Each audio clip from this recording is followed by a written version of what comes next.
வணக்கம். இயற்கை மருத்துவத்துக்கு வரவேற்கிறேன். இப்போ நம்ம பார்க்கக்கூடிய இந்த ரெமெடி என்ன அப்படின்னு பார்த்தீங்கன்னாக்கா, ஆண்களுக்கு அருமையான சக்தி ஊட்டக்கூடிய ஒரு விஷயம். எனக்கு ஒன்றுமே இல்லை, சும்மா ரப்பர் மாதிரி தொங்கிட்டே இருக்கு அப்படின்றவங்களுக்கு ரொம்ப அருமையாக சூப்பராக வேலை செய்யக்கூடிய ஒரு இதுதான். ரொம்ப சிம்பிளான ரெமெடி தான், ரொம்ப ஈஸியான ரெமெடி. ஈஸியாக நம்மளே செய்யக்கூடிய விஷயந்தான். யார் வேணாலும் சாப்பிட்லாம், எந்த வயதினர் வேணாலும் சாப்பிட்லாம், எப்போ வேணாலும் சாப்பிட்லாம். இதுக்கு நம்ம செய்ய வேண்டியது ஒரே ஒரு விஷயந்தான். வாரத்தில் 3 நாள் சாப்பிட்டா போதும். ரொம்ப சாப்பிடணும்னு தேவையில்ல.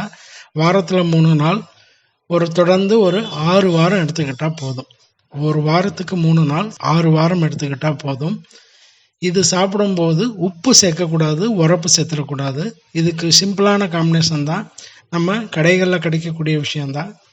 இது யார் பெரும்பாலும் சாப்பிட்ணும் அப்படின்றது கிடையாது. யார் வேணாலும் எந்த வயதினர் வேணாலும் சாப்பிட்லாம். காலை இரவு அப்படின்ற கணக்கு கிடையாது, எப்போ வேணாலும் சாப்பிட்லாம். சரி, இப்போ இதுக்கு ரொம்ப சிம்பிளான காம்பினேஷன் தான். என்ன அப்படின்னு பார்த்தீங்கன்னா, முட்டை. இப்போ இந்த முட்டையோட இன்னொரு காம்பினேஷன் இருக்குது. இந்த முட்டை என்ன செய்யக்கூடாது அப்படின்னு பார்த்தீங்கன்னாக்கா, ரொம்ப வேக வச்சிடக்கூடாது. அதாவது ஆஃப் ஆயில்னு சொல்லக்கூடிய மெத்தடில் தான் இதை உபயோகப்படுத்தணும். பார்த்தீங்கன்னா உங்களுக்கு தெரியும். இப்போ முட்டையை உடச்சி ஊற்றியாச்சு. இந்த முட்டை உடச்சி ஊற்றி ரொம்ப வெந்துடக்கூடாது. ரொம்ப வெந்து ஒரு மாதிரியாக கருத்து போயிடக்கூடாது. லேசான வெதுவெதுப்பான ஒரு சூட்டில் இந்த வெதுவெதுப்பான சூடு ஓரளவுக்கு கெட்டித்தன்மை ஆன பிறகு இதில் நம்ம என்ன சேர்க்க போகிறோம் அப்படின்னு பார்த்தீங்கன்னாக்கா, அஸ்வகந்தான்னு சொல்லக்கூடிய மூலிகை. இந்த மூலிகை நம்ம என்ன செய்ய போகிறோம்னா, இந்த மஞ்சக்கரு மேலே போடுறோம். இதில் உப்பு சேர்த்துடக்கூடாது, உரப்பு சேர்த்துடக்கூடாது.